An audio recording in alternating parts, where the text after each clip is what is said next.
Hello everyone, আসসালামু আলাইকুম। এই ঈদে মহানগর খ্যাত পরিচালক আশফাক নিপুণের পরিচালনায় আসছে জিম্মি।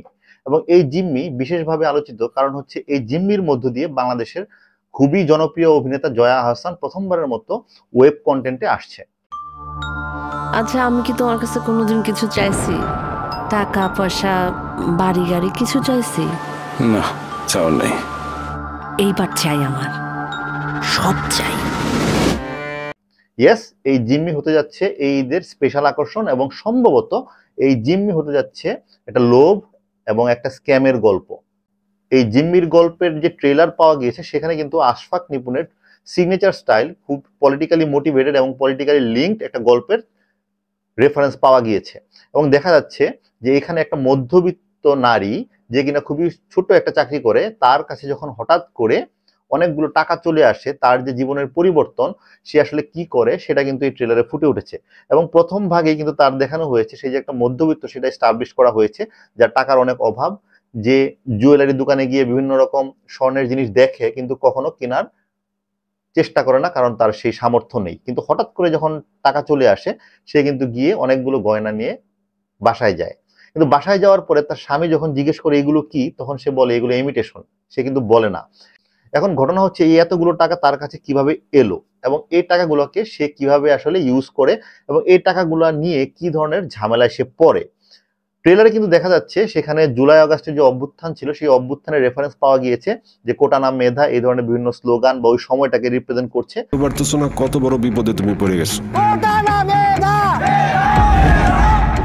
আমি ভুলেই গেছিলাম, লোভে পাপ আর পাপে জিম্মি।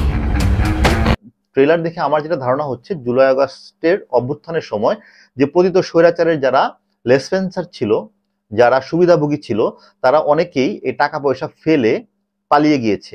সেরকম একটা সোর্স থেকে হয়তো বা কোনো অবৈধ টাকা, ফেলে যাওয়া টাকা চলে আসে এই জয়া আহসানের কাছে এবং পরবর্তীতে সে সেটা যখন ইউজ করতে যায় সেটা হয়তো বা তার একটা সাধারণ জীবনে বিপদ ডেকে আনে।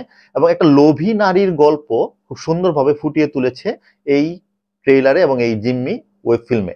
এবং জয়া হাসানকে কিন্তু এই ধরনের চরিত্রে দেখা যায় না, এবং সেটা কিন্তু আশফাক নিপুণও বলেছে। জয়া হাসানকে নিয়ে সে যখন কোনো কাজ করতে চায়, সে যখন জয়া হাসানকে প্রথমবারের মতো ওই ওটিটি প্ল্যাটফর্মে আনতে চায়, সেখানে সে ডিফারেন্ট একটা জয়া হাসানকে দেখাতে চায় এবং সেটা কিন্তু পাওয়া গিয়েছে এই ট্রেলারে। ট্রেলারে মোটামুটি জয়া হাসানকে খুব ডিফারেন্ট, খুবই নিম্নবিত্ত বা মধ্যবিত্ত একটা লোভী ক্যারেক্টার হিসেবে খুব সুন্দরভাবে পোর্ট্রে করা হয়েছে। এবং জয়া হাসানের অভিনয় নিয়ে বলার কিছু নেই, বাট ট্রেলার কিন্তু যথেষ্ট পরিমাণ কৌতূহল দিচ্ছে, কৌতূহল তৈরি করছে। কি হতে যাচ্ছে গল্প এখনো বোঝা যাচ্ছে না, বাট আশফাক নিপুণের গল্প যে ধরনের হয়, যেই সময়টাকে ঘিরে হয়, সেই সময়টাকে সুন্দরভাবে রিপ্রেজেন্ট করে এবং সেই সময়ের পলিটিক্যাল বিভিন্ন জিনিস লিঙ্ক করে, আশা করি এই গল্পে পাওয়া যাবে। বাট অবশ্যই আমরা এই জিম্মি দেখার অপেক্ষায় থাকছি, কিন্তু আশফাক নিপুণের কাছে আমার অনুরোধ যে আমরা আসলে মহানগর 3 কবে দেখতে পারবো সেটা একটা অ্যানাউন্সমেন্ট আমরা চাই। আশা করি খুব শীঘ্রই হয়তো বা সেই অ্যানাউন্সমেন্ট আসবে, আসলে অবশ্যই আপনাদের সাথে শেয়ার করব। আর এই ঈদে ভালো ভালো কন্টেন্ট আসছে, যেমন জিম্মি আসছে, মাইসেলফ এলেন স্বপন আসছে, তারপরে হচ্ছে হাউ সুইট আসছে। অবশ্যই ওটিটি প্ল্যাটফর্ম খুব ভালো আয়োজন নিয়ে এই ঈদে আসছে। সবগুলো কন্টেন্টই আমরা দেখব, আমরা দেখার জন্য অনুরোধ করছি এবং অবশ্যই আমি দেখে অবশ্যই আপনাদের সাথে শেয়ার করব কেমন লাগলো, কোন গল্প, কোন কন্টেন্ট। Thank you.